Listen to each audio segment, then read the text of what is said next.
Quelque temps après, Moutad inclina les cieux visibles et descendit. Oh. Il incline les cieux visibles. Ça veut dire qu'il est au-delà du multivers. Il est au-delà des multivers. Il est au-delà du visible. Mais néanmoins, on vous dit ici, quelques temps après, Moutat est celui qui guide, qui intronise les initiés. C'est de cette entité dont ils vont prendre dans les bibles classiques. Ils vont l'introduire dans les bibles classiques, dans les canons. Là-bas, ils vont l'appeler le messager de Yahvé Adonai Jova Elohim, l'ange de l'éternel. Et d'autres disent encore, c'est une théophanie de Dieu lui-même.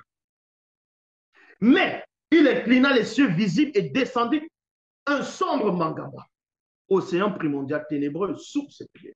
Ouh, vous entendez de vos oreilles, mais vous ne pénétrez pas les propos que je suis en train d'énoncer ici. Si vous visualisez la scène, vous allez avoir peur.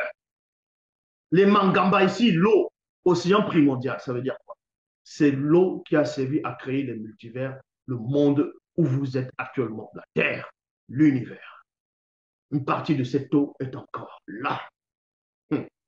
Et Moutate dit, il va descendre un sombre mangamba, l'océan primordial ténébreux sous les pieds. Il y avait une obscurité épaisse sous ses pieds. L'entité de l'obscurité fut là. Point. Moutate dit descendit pour exercer une sentence contre les bâtisseurs. Entre parenthèses, ces non-initiés. Ces non-initiés. De la ville et la pyramide qu'ils avaient bâtie. Qu'ils avaient bâtie. Donc, il y a eu un temps qui s'est écoulé où ils ont construit la pyramide, tout, la ville. Ils ont commencé à faire les rituels. Il y a beaucoup de choses qui se produisent à cette époque-là. Si on s'arrête uniquement sur cette époque, je peux écrire encore un livre juste pour cette époque-là. Ce qu'ils faisaient journellement, ce qu'ils étaient en train de faire. Quand ils entraient dans la pyramide, il y avait des coins, des chambres secrètes dans la pyramide, des sanctuaires, des lieux secrets dans la pyramide. Et quand ils y allaient, forcément, il faut qu'ils puissent sortir de l'émoi, c'est-à-dire sortir l'émoi intérieur de l'avatar pour aller à la rencontre du côté invisible de la pyramide. Donc, il y avait beaucoup de secrets, beaucoup de choses qui se produisaient à cette époque. C'est pour ça qu'on vous dit quelques temps après.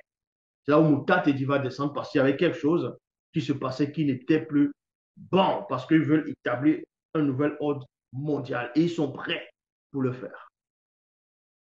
Et Moutat et va descendre ici.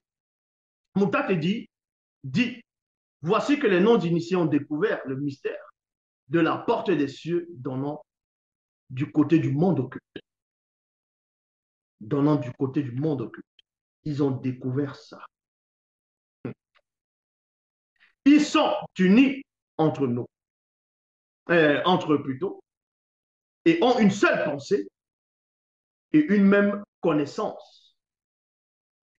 Et voilà ce qu'ils ont entrepris. Maintenant, virgule, ils vont s'unir, entre parenthèses, non pas pour partager leur connaissance, on referme la parenthèse, mais ils vont s'unir avec les blancs et les sans mêlés métis. Maintenant, non pas pour partager les connaissances. Moutat Edi n'a pas dit ici descendons. Parce qu'ils ont pris l'histoire de Moutat Edi, ils ont dit bon, on va mettre Yahvé, Adonai, Jové, Elohim, on va dire là, tu s'adresses à une autre personne. De toute façon, c'est que quand Moutat Edi est descendu, il n'était pas seul. Il y avait l'entité de l'obscurité qui était là. Donc, on va mettre comme Yahvé s'adressait à quelqu'un. Moutat Edi, Moundima, mais quoi qu'il s'est dit, va mettre la confusion dans leur esprit, de sorte que les blancs et les sans mêlés métis leurs asservissent. Les asservissent. Entre parenthèses, une partie de leurs descendants. Pendant une très longue période connue de nous. Mais avant cet asservissement, les rois non initiés, reines, princes, princesses hauts dignitaires, entre parenthèses, chefs supérieurs, notables et d'autres personnages influents, non initiés, donc en parlant des noirs, asserviront les blancs et les sans mêlés métis. Donc, à tous ces pseudo-historiens, vous pouvez vérifier maintenant. Ce n'est pas une prophétie que je donne, c'est une réalité. Je dis ce qui est.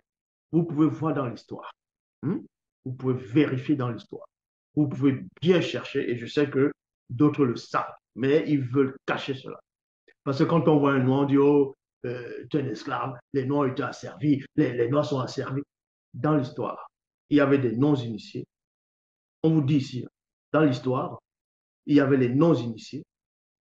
C'était des rois non-initiés, des reines, des princes, princesses, hauts dignitaires, chefs supérieurs, notables et d'autres personnages influents non-initiés ont asservi les blancs descendants. Ils ont mis en esclavage pendant des siècles. Je dis bien pendant des siècles. Ça a duré, ça a dépassé ce qu'on appelle les 2000, 3000 ans. Je dis en fonction des générations, en fonction des générations. Ça, ils le savent. Hein. Certains le savent, mais ils ne veulent pas vous le dire. Hein? On vous dit, les Noirs, eux, ont subi avec les traités arabo-musulmans, de quoi d'autres diront 1000, 1600, d'autres diront 1800 ans. Tandis que, avec pour les Blancs, on va dire l'Amérique, les îles, tout ça, d'autres parleront de 400 ans. Bref, chacun va essayer de donner une date. Mais dans l'histoire, avant l'asservissement, on va dire, comme vous appelez l'esclavage, des Noirs, eux, ils ont soumis d'abord les autres races. En tout cas, les non-initiés, certains ont soumis les autres races. Ça a duré plus de 2000 ans, plus de 3000 pendant des siècles. Ça valait une partie de l'histoire qu'ils ne veulent pas vous révéler. C'est aussi une partie de ça qu'ils ont aussi la haine du noir. Je dis bien une petite partie. Parce que quand ils voient le noir, ils ont peur. Ils savent que lui, c'est le maître. Ils savent que c'est son maître qui est là. Donc le fait de dire, lever la main, race supérieure, oh, la race blanche, c'est juste une sorte de rébellion. Parce que c'est déjà dans les gènes que Bombo, le gars qui est là, il nous a servi quelque part. Il nous a servi quelque part. Donc on doit lui rendre la monnaie. On doit lui rendre la monnaie. Donc ce que vous faites là, vous avez rendu quelle monnaie? Dans l'échelle du temps, sur 100%, vous n'avez même pas fait 0,5%. Vous n'avez pas fait 0,5%. Comprendre qui pourra. Moutat et Dilek frappa de démence, d'égarement d'esprit, et il cessait d'étendre, entre parenthèses, bon, il cessait d'étendre leur empire. Ça veut dire quoi? Quelqu'un pourra lire ici en disant, mais un coup, on a dit, ils ont fini de construire, ainsi de suite. Maintenant, pourquoi on dit, il cessait d'étendre? Moutat et dit descendit, non, Moundima Bekok se dit les frappa de démence et d'égarement d'esprit, et il cessait d'étendre. Cesser d'étendre, ça veut dire quoi? Occuper une vaste surface. Ils cessaient d'étendre leur empire. Ça veut dire quoi? Parce que les non-initiés, ils ont dit, dans le verset 245, et établissons un nouvel ordre mondial sur toute la terre. Et ils n'avaient pas encore établi l'ordre mondial sur toute la terre. Ils étaient toujours en train de... C'était l'ordre mondial qui était en train de vouloir établir sur toute la terre. Et Moutat dit, c'est ça. C'est pour ça qu'il vient bloquer ça. Et c'est pour ça qu'on vous donne la révélation ici. Et ils cessaient d'étendre leur empire. Donc, occuper une vaste surface. Mais ils avaient déjà fini de bâtir la pyramide. Ils avaient fini pour la construction, la ville. Maintenant, il fallait étendre leur empire avec les doctrines, avec les savoirs, ainsi de suite.